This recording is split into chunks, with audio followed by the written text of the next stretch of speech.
What's going on, world? This is your girl, Marky Lemons-Ryhal. And today I have my fellow CRS, fellow Real Estate Business Institute, subject matter expert of all things digital, right? We got a lot of stuff going on. My boy, Matthew Rathbun. How are you doing today? I am great, Marky. How are you? I am doing excellent. So a lot of fellow realtors had been reaching out to me in regards to them hiring an assistant. And no sooner than they start telling me this is what they wanted, of course, I get an email from the Real Estate Business Institute in regards to a program that you have. So I said, look, I know the person who wrote the manual, who wrote the script on how this should be done. One, effectively, timely, the right way, adherent to license law and the Realtors Code of Ethics. I said, let me reach out to Matthew to see if he would come and share his knowledge, but understanding we're just going to give you the Cliff Note version that there is a full-fledged course on this subject. So Matthew, I just want to thank you for coming over here today and sharing all of your expertise in this area. And because I follow you online, I know that this is something that you've done consistently, not something that I've done, not something that I even would say that I'm good at. But what I do pride myself on is surrounding myself with people who are smarter, more gregarious, and outgoing than myself. So Matthew, why do realtors need an assistant? Well, thank you for having me here. I am such a huge fan of just everything you're doing. I wish I had the energy to keep up with you sometimes, but it has been fun working with you on projects and things. Look, the world's getting crazier. I don't know a single agent out there who doesn't feel their clients have lost their mind a little bit more, or things haven't gotten far more demanding. You know, we're supposed to be the chief executive officer of ourselves and our chief marketing officer and chief financial officer. And I even have to make my own coffee. And sometimes there's just not enough me to go around. I've seen a lot of agents, including myself, do this poorly. Matter of fact, that class, I remember telling the folks who hired me to teach that, to write that class, I'm going to just take notes of all the stuff I've done wrong to finally get to the point where I'm doing it right. I'm a broker of a large firm, and I help personally with our agents hiring assistants because, again, we've seen it done so many wrong ways, the wrong way so many times. But we need to take some stuff off of our plate. The amount of money that a good agent is making per hour isn't well invested in doing paperwork and marketing stuff and all the rest. That agent should be out there meeting clients and providing exceptional service and all the rest, not sitting behind a desk doing MLS entry and automated things that can be done for someone who's getting being paid a fraction of what the agent's getting as an income for that hour. So we start with the financial part. The next part is just to provide better service. I mean, just to really be able to confidently go into a listing and know you're gonna be able to handle it. It makes it easier to say yes. It makes it easier to go after those big things when you've got a competent assistant or team helping you as you go along. So I think there's a lot of reasons to get an assistant right now and to budget appropriately for it as part of your business expenses. So the first thing you stated with the financial part, when do you believe, if we were just looking at the numbers, an agent is going to be financially capable of bringing in an assistant and pay them consistently? Yeah. Because I don't want a one-hit wonder assistant, here today, gone tomorrow. That's right. We want to implement and know that, hey, we can bring them on 6 months, a year, longer than that. But to plan strategically. So from the financial standpoint, when financially would I even qualify to do so? Yeah, it's a great question. And it's actually just the fundamental belief that I have that when I'm hiring somebody, whether it's for my broker staff, my personal assistant, my real estate business assistant, I'm taking on the responsibility for life. I'm helping them put food on the table for their kids. It can't be just a temporary, let's see if this works out. And a lot of agents will go, I'm going to hire a teenager to help me out, especially doing that marketing thing. Those teenagers don't know jack about people. They haven't learned, watching TikTok all day doesn't teach them how people work. And so if you're hiring somebody, you need to hire somebody with some maturity that is going to be able to write content for you, work with your clients with the same level or more professionalism that you do. It's a hard find, and you want to be able to pay them a reasonable fee to keep them, because your investment in them is going to take a while to get them up and running, and you want to make sure it's worthwhile. So I'd suggest to most agents that you start looking when you start feeling that you are truly overwhelmed, like you're now going, I can't take any more business because of my limitations. That's the trigger to start looking at an assistant. At the moment you go, I cannot handle any more transactions because it's just, I've given all I can, but I need to have work-life balance. My spouse, my partner, my kids need to see me. That's when you start finding a referral agent in your office to go, I'm going to send buyer leads to you. I'm so busy, I need to send buyer leads to you. I'm going to get a portion of that through referral fee and the rest. And what I'm going to do is I'm going to take whatever excess money I have in my business and put it in an account. I'm going to set my budget. And everybody, there's websites. We go through this in the REPA class. I give them a whole bunch of websites where you can go find out what the average compensation or salary is for this type of person in your marketplace. And so let's say it's $35,000, $40,000 a year. Let's say it's $40,000 a year, because I'm not a math person. So we're going to do 40. I could do the math better.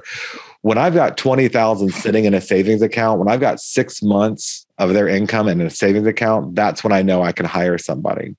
See, one of the false premises I've seen from agents is that they think that if they hire an assistant, that assistant's going to bring more money to the team. And eventually it does. But it takes you about 6 months to get all, 10, 25 years of stuff in your head into their head and get a system working. You can't expect them to automatically start taking your team over on day one. So my suggestion is 50% of whatever their annual salary is going to be needs to be in a savings account and ready for you to pay them. Then you hire them. Until then, you refer all the buyers or whatever. I prefer to refer buyers. Refer all the buyers out. Keep your sellers, because you can work a lot more sellers simultaneously than a buyer. Take that referral fee for the buyer and whatever money you can and put in an account. If you can't afford to do that, you can't afford to hire an assistant. Because if you don't have the money to put in a savings account, you wouldn't have had the money for their salary. You're going to hire them and let them go immediately. So, and you want to time it so you're hiring them in the winter months when you're slower and can focus on training. I know a lot of agents hire in the middle of the summer when they're going crazy. Well, you don't have time to train them. And so what you've done is your already precious time, you're now dividing into training and directing an assistant, and you get frustrated because your business is going crazy, but now you have this extra liability of your time for a few months. So going on those winter months, I like hiring, right January 1st or so through February, March, give them a month or two to get to figure out what's going on in your world before you start getting crazy or busy. So yeah, you start saving around July, you get about 50% of their salary up, and then hire in the winter months. First of all, I love the strategy. Second of all, there's some things that you said that I don't think a lot of people would have taken in consideration. The fact that you do have to have systems in place and you need to train the person. So to think that they're going to essentially pay themselves, that they'll bring in enough revenue to offset their cost immediately is not even feasible, right? That's right. But I've also heard that agents have hired assistants. They didn't have any systems, and they actually became more overwhelmed because they're looking at this person who essentially they don't know what they should do, how they should do it, and they don't have any systems in place to teach them how to do it. So understanding the financial element, is there any other work besides the fact, let's start saving the money, have 6 months up and hire them in the winter months when we're a little slower, which is genius. Also, besides the fact of being genius, is actually when the value of our time is less. That's right. Because in the summer we're running, and we're doing more volume, so the value of our time is more. Okay, what else should, as an agent, I have in place for this wonderful assistant that I'm going to hire? And I also like the idea of referring the buyer agents out because that also is not going to give you the highest return on your time. I'm hearing return on time. So a couple of things with that. When the buyer agents I've used in the past, I've had a written agreement with them. It's a standing coverage. I'm going to send you buyers for a period of time. Two things. One, I retain the right to continue to market to that buyer in my CRM. Two, here's our standing fee and our standing agreement about how we're going to get compensated and everything else. You sign here, and it's just a blanket referral agreement until we're done. In that time, the agent, when we should all be thinking like CEOs. If you think, you know what, I am a cranky person that could never have an assistant, it doesn't matter to me. As a real estate agent, you're the CEO, CFO, CMO of yourself. So a CEO is going to be looking at productivity, labor cost, human labor cost, even if I'm the only employee I have for my company. When I'm looking at what I can do in the interim, and you're going crazy in the middle of July going, Matthew, I can't wait till January for help.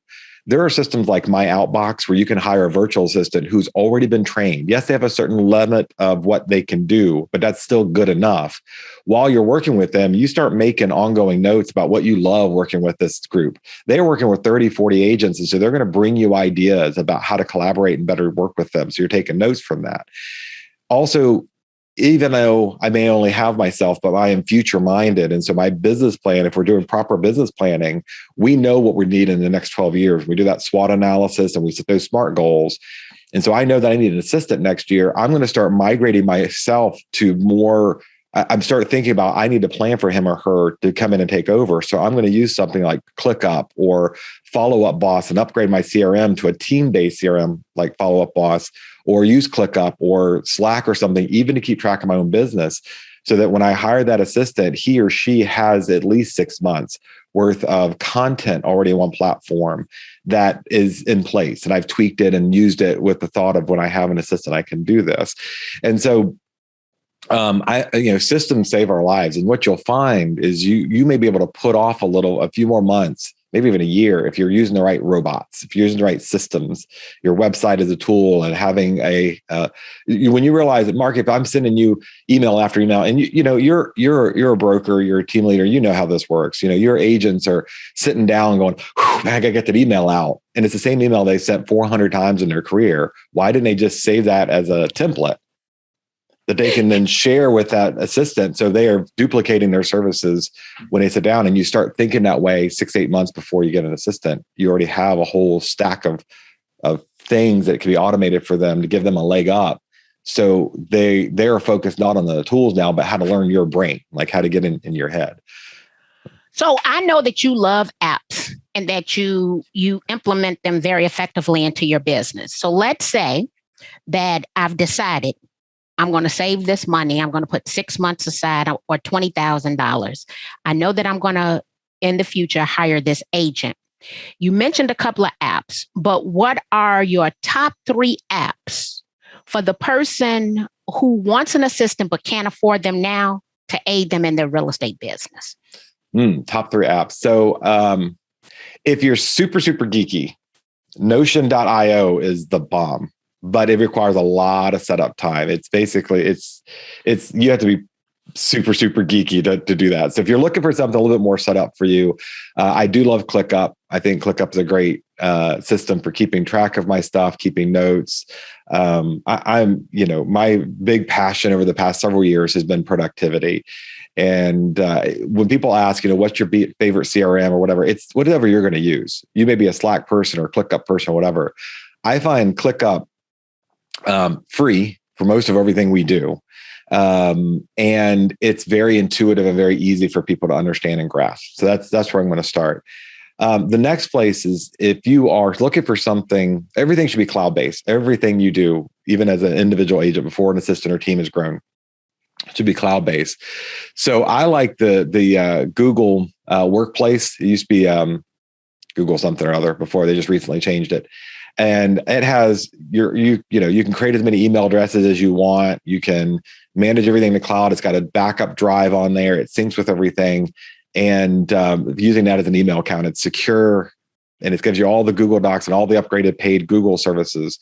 But the biggest thing is it gives me control over my brand, over my, creating email addresses. So if I hire that assistant, he comes in and starts next week, I'm not worried about him using his own free Gmail account for business. And then when I fire him or he quits, because you do start with a divorce in mind. I'd say that will be a little dark, but when I'm hiring an assistant, I think one day, if they're super good, they're going to grow up and be a great agent and either become part of my team or go leave and do their own thing. Or if they're not super great, we're not going to be sticking around for forever. So I got to think about what's going to happen when you leave. So looking at stuff like the Google, where you own the Google, where you own your own platform and your own business and your own server and your own email addresses. My assistant, unfortunately, doesn't have a name. It's admin@MatthewRathbun.com. So if that person leaves the team, their email account and all their systems just goes to the next person in that role. And my staff or my agent, my buyers and sellers aren't going to know any difference other than that they may have connected with them on the phone or something. In the early days, I hired assistants and back to back, hired them and I really liked them and trained them and they did well. And the first one, a year later, I'm going to get married and I'm going to have a kid and he's a military and we're transferring out. And I was heartbroken that she left. And the second and third one I hired was lessons learned, very expensive lessons learned. And then the last one I hired was with me for 2 years. And she also started having children, wanted to stay at home. And that's great for them. I got 2 good years out of the one and 1 great year out of the other. And they taught me a lot. But I realized that I have to have a transition program digitally. And I got to be able to control all their assets digitally. So, so ClickUp and Google, sorry, went off the path there. And the last one is just a solid CRM that is team-based. And I dropped in Follow Up Boss earlier. It has some really great team functions. It's a little pricier than some of the other ones out there. But if you're looking at growing a team, when you get an assistant, your next natural evolution is probably going to be a buyer agent or a listing specialist on your team. This is modular, grows with your team. So I think those are 3 that I would definitely consider for any team or team-minded agent out there. You know what? One thing I had never thought about was the fact of controlling that email address. So that admin at whatever your URL is. So then it won't look, the perception won't be to the public that you're consistently hiring someone new because it's going to always be the admin. And they would never have any idea that you just brought in Sally or John or whoever it was that you decided to hire. But then you're still in control because you have access to all of those emails. So there will never be a stop in your workflow because you have transitioned in and out of potential admin. So I'm loving that. Now, so we talked about the financial part, but then you also said better service. Mm-hmm. So can you highlight a couple of times that you know that having an assistant allowed you to provide better service? Just like, oh, I'm so lucky I had that person. I don't know what to do with myself. Sure. And I'll just kind of start from a more generic position. I always suggest you hire the person opposite of yourself. You mentioned being gregarious and all those things. Also, I find you pretty gregarious, but I'm not. At the end of my day, I want to sit here. I want to look at apps and things. I do not want to go to a networking event. I hate networking events. What? I do. So, you and I talked about this one time, I think over dinner.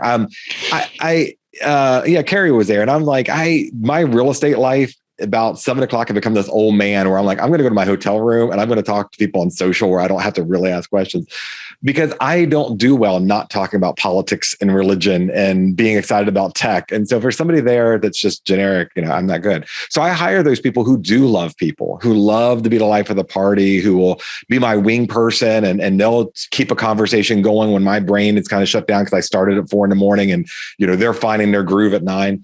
I hire that person who, I have a very deep heart for people who are hurt and needy and for my clients to be, I want to honor that trust, but I don't always catch the nuance of someone who's feeling unattended to. And so hiring someone who is super into people, look at that emotional intelligence. And I like using 16 personalities to give them a personality test before I hire them to look and go, are they strong and weak where I'm at? Because, I could be very task oriented. I need somebody who's very people oriented. And in doing that, when I'm hiring that person, they are looking out for what's the right closing gift for my clients. What is the right, do we send them flowers? If something happens to their family member, they are the people I hire are typically very conscientious of that and very, very kind and very indulgent. I can be very abrupt and task oriented and goal oriented, whereas they can be much more people oriented. So, when you do that, it helps you remember who you are. But I also think that there's 2 minds already better than one. And they're going to look at ways to improve my systems. They're going to look at a softer way to deliver the email that I have. They're going to make the phone call to someone and say, hey, Marky, we're sorry to tell you the appraisal didn't come in. Matthew's going to call you later and let you know what to do because I wasn't able to call that client at 10 a.m. because I got 15 appointments throughout the day. They can get that information quickly, answer their preliminary question. It doesn't require licensing to do. and then go on. Also, just coordinating things like the newsletter that needs to go out, the email newsletter, for example. I have a very strong passion. I don't like talking real estate 24/7 in my marketing. So that newsletter should be, and I'll tell you someone who does this really well, you know her too, is Valerie Garcia. Like, she's got these great, very personal newsletters that really, there's a reason to read them more than just market statistics. So finding an assistant who is good at creating that kind of content that connects with people about their lifestyle and their kids. My kids are grown now. They're out of the house. Best time of my life is being an empty nester at 46. But that having that assistant to be able to really focus on the people part of the business, come up with good ideas about how to engage them, be that liaison for them and get them information much quicker than I could, is very, very valuable to your business, just being responsive. But the biggest one is the one I think a lot of agents forget, is that responsiveness to lead opportunities. I hate to call it leads because it's not a lead. It's a human being, the baby on her hip, trying to figure out how to move for the first time because her husband just got orders, or vice versa, and having an assistant who can be immediate and personal in their responses and get them some information that we have pre-created for her to deliver saves me, engage that client. NAR says that 43% of all online consumers eventually buy or sell with an agent, yet agents are only converting 4%. It's because the average time for an agent to respond to a lead is 24 hours and the consumer is expecting 7 minutes.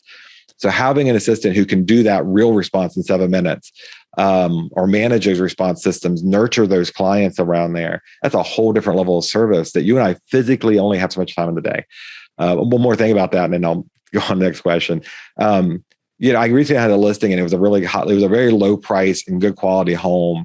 And I put the house on the market on a Friday. And by Saturday at 2:00, I had 32 voicemails from agents. It is humanly impossible for me to respond to all those voicemails, but I'm there trying to get the best offer and I want to be professional to the other agents. Having somebody who can respond to those, weed out the voicemails from, quite frankly, the knuckleheaded ones that just didn't read MLS versus the one that may be serious buyers is pretty important. And it's time that I don't have. So those are all, I think, examples, just a few examples of their value. Well, first of all, that was a lot of great information. One thing you mentioned was 16 personality test. Yeah, so 16personality.com is a free personality test, and it's simple. It's not like Myers-Briggs, which you really kind of need to know how to. You've done 1,000 of these personality tests, right? You've coached a bunch of agents through it, I know. And some of them require a lot of explanation. 16 personalities is like, this is this person, this is their strengths and weaknesses, this is you and your strengths and weaknesses. And I know a lot of people want to align. I want somebody just as hardworking as I am. No, you want somebody who's the opposite of you. You want somebody who's calm if you're, high strung, and you want somebody who's whatever. And it's a very simple free test. It's one of the new personality tests that are coming out. There's always new personality qualifiers that are coming out, but it's very, very easy to get some good information about who they are. It only requires a few questions for them, so it doesn't feel like you're being interrogated, and it gives you some insight. Now, there was something else you mentioned. So I think that I'm very direct, right? I'm not a warm and fuzzy, even though I'm affectionate. There's a difference, right, in the two. So there's a gentleman in our marketplace. His name is Andy Burton, and he gave me a couple of gifts. One, he gave me lens wipes. He went to Costco. He bought me a pack. It was like he was just listening to me, the fact that I'm always talking about it. So when he pulled these lens wipes out of a bag, first of all, I giggled for 10 minutes because I'm like, oh, he is listening and he bought me these lens wipes. The next one was he purchased me some monogram luggage tags. And they go on my luggage, and it just has the date on it, 9/25/2033, because when I was presenting, I stated that would be the date that I would be financially eligible for retirement. And neither one were expensive gifts, but they were very thoughtful, right? Yeah. And I'm like, dang, I want to be like Andy when I grow up, because I wouldn't have paid no attention to none of that, because like you, I'm very task oriented. And even though I'm affectionate, that doesn't mean that I think of myself as being the most thoughtful person. I don't think I'm inconsiderate or disrespectful, but it's another layer to somebody who pulls out that date and sends you some luggage tags to remind you, hey, Marky, this is the date that you plan to retirement. Right. And for you to visualize it every day, I'm like, oh, that's another degree. So I'm hearing through this 16 personality test. Look, when I hire this next assistant, I need that person to be this person because it's going to be like, oh, and Marky's so thoughtful. Well, no, not really. She's a hugger, but that doesn't mean that she's thoughtful. There was also some stats that you stated, which if you brought in an assistant, I think could help you substantially increase your conversion rates. Most agents are taking 24 hours well, first of all, 4% follow-up is horrible. Yeah. But it's taken us 24 hours when consumers want minutes. And you also stated, because it was one little sentence in there that you stated, our pre-created content. Right. Let's talk about this content, because every single day I'm hearing agents who essentially, they do not want to create content, right? They want someone to do it for them. What is the value of you creating your own content, but then having that assistant? Yeah, well, so look, I fancy myself a little bit of a designer. I have a good eye for it. I enjoy doing it. I loved Illustrator and Photoshop, and then Canva came along, and I went, Canva is it is the most amazing gift we've ever been given in the industry. It is beautiful, beautiful thing. And it's simple. And for the first, I had a little bit of an adoption issue going, this is too easy and everybody can do it. I want to stick with the hard stuff because I'm fancy like that. And I want to do my own web page instead of using a prepackaged web page because there's pride in that. And you know what you realize at the end of the day is everybody cares how good it looks. They don't really give a crap how much work you put into making that process look. When I adopted that philosophy, hiring an assistant and going, I'm going to write content, you go make it look good. You do the formatting in the newsletter, you do my editing for my grammar, because Grammarly doesn't catch everything. You go make the ad. I'm going to record a video. I don't need to be editing it. And my assistant can create the header, the thumbnail graphic on YouTube. Why am I doing that, even if I have the ability to do it? And so taking that content. So if I have, I do it. I would do it as an individual. I did it as an individual agent. Take my listing, get all this stuff done, have my single listing website link, and have all the resources. And I would pre-create an email so that if a buyer said, "Hey, I'm outside of the house. Can you send me some more information?" Yes, I can, because I can send stuff and I can create assets that we can't put in MLS. It can't be put out in aggregator because of branding and all that. I have it all saved on. I'm using Apple Notes right now. I just transitioned from Evernote. I was an Evernote user for 12 years, just switched to Apple Notes because it's got some amazing features. But because it's cloud-based, I save it on there. I copy and paste it on an email while I'm standing there at the grocery line because they made this inquiry, and I get them right now information. Now my assistant can do that because we're sharing those notes so that I've made sure it's the words that I want, but she can format it, put it on a nice graphic, put a header on it, a little HTML in the email, a little English to it, if you will, and send it out and manage that stuff for me. And my assistants always tend to improve it. There's always something I forgot that looked a little better, or I have a more masculine design element to it that they were like, okay, this is a little cottage with pretty pink flowers. Let's make it a little more, not Matthew. I would do great with cops and officers in the military if I were to be given my design privilege. But they make it look, because we're trying to appeal to people who want a warm home. So those are a couple examples of just, I can create the content, they can do it. I don't expect a 24-year-old assistant who's out of college, whose degree was in business even, to come out and be a designer. But if they have that skill, great.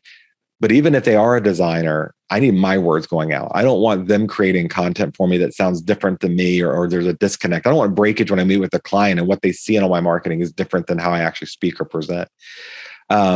So there's a bunch of these things where I can just give them the bones and tell them to do it. And to your point about, agents don't like creating content, that's what we are right now. 20-30% of your time should be spent on marketing efforts. And if you want to grow your business, if you don't, then that's fine. But I see these Facebook posts all the time that, first of all, are a fair housing violation. I'm looking for a 16-year-old girl to help me with real estate. Well, your hiring practices under Article 10 have to be in a lot of fair housing. So preferring a gender isn't appropriate. And in hiring a young person, they don't have any world knowledge. They don't know how to communicate with people, with some exceptions. So you need someone who is mature that can learn those skills, but they still need content. And you and I have to create that. We have 20 years of experience in the business.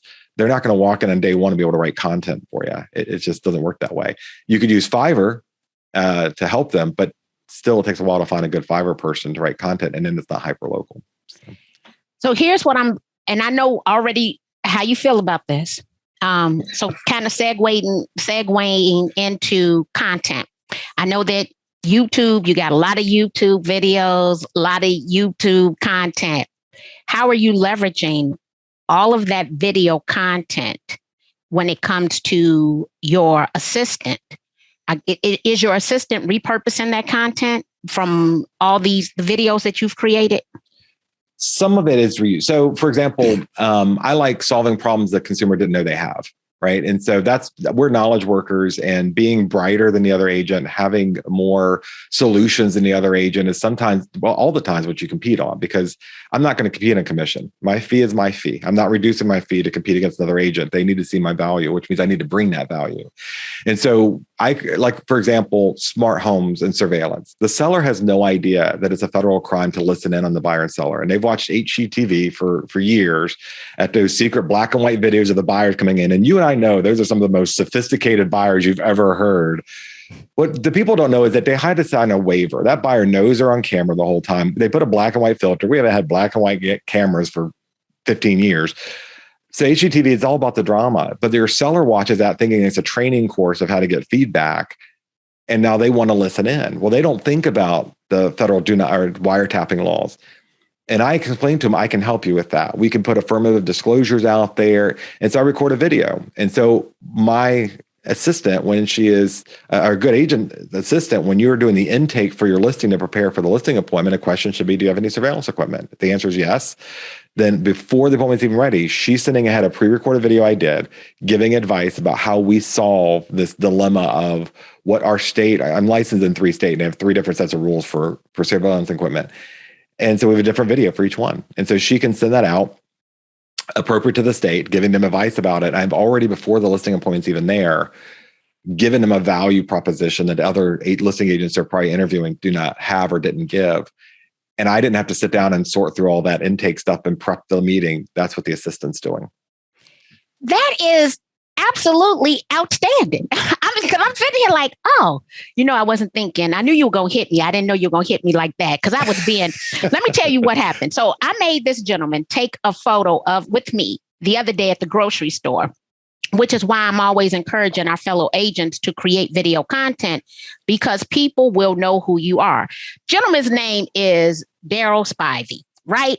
He walks up to me in the grocery store. You could tell I had a mask on, and he says, he get my whole name right and pronounced it correctly. Wow. Arky Lemons-Ryhal. And I said, oh, how you know me from video? He says, of course I know you from video.